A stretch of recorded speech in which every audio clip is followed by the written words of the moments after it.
Hello mga abyan! Kumusta ka mo tanan? And welcome back to my vlog.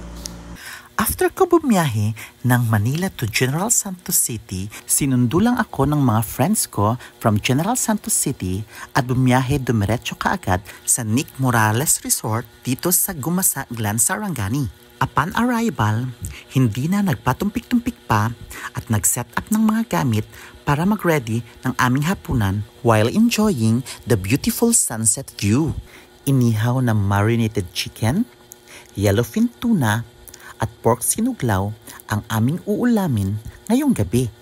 It's dinner time and of course, kanya-kanyang kuhan ng kanin, ulam, at hindi mawawala ang kwentuhan.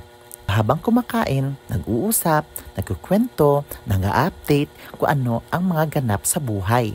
Hindi mawawala ang kantahan na may performance level habang kumakain.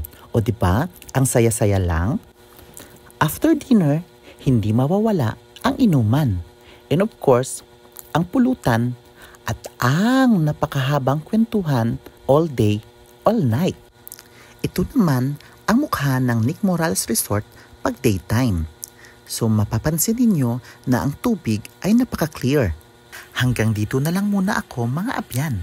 Hanggang susunod nating mga vlog. Bye!